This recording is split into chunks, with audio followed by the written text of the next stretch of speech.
Bombshell news today. For years, Mark Carney's company, Brookfield Asset Management, has been accused of using offshore tax havens and accounting tricks just to avoid paying taxes in Canada. In June 2023, Brookfield Asset Management came under international scrutiny for its tax practices, including offshore accounts in Bermuda. A report by the Center for International Corporate Tax Accountability and Research alleged that Brookfield consistently pays low tax rates by leveraging global tax havens, including the tiny island territory of Bermuda. But can Mark Carney be blamed for that?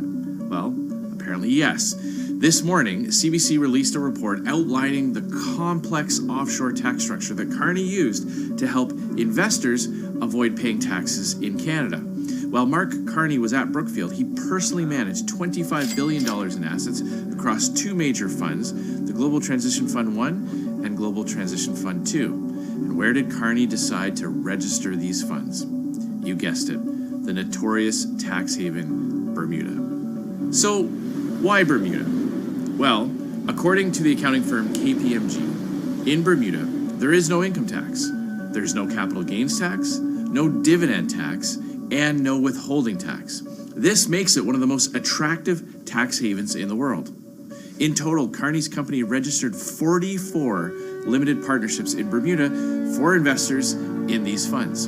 This is Mark Carney and his uber-rich, powerful friends at Brookfield working hard to pay as little tax as possible in Canada.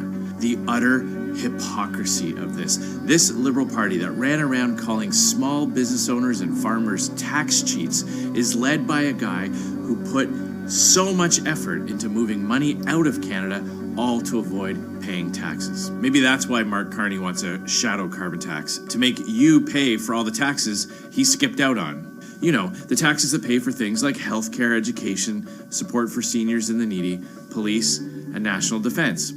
Mark Carney wants you to believe that he cares, but he won't put his money where his mouth is. And Carney refuses to answer questions about his time at Brookfield because he doesn't want you to know the truth. Here's what his campaign told the CBC, quote, "A spokesperson for the Liberal Party refused to answer questions about Carney's activities at Brookfield or whether he had assets in tax havens before they were placed in a blind trust." Now, why won't Carney answer such a simple question? Is this why he won't release his personal assets and conflicts of interest? How many other secrets does Mark Carney have? Mark Carney is the most conflicted and compromised prime minister in history. He needs to come clean, release his finances and conflicts of interest so Canadians can decide for themselves.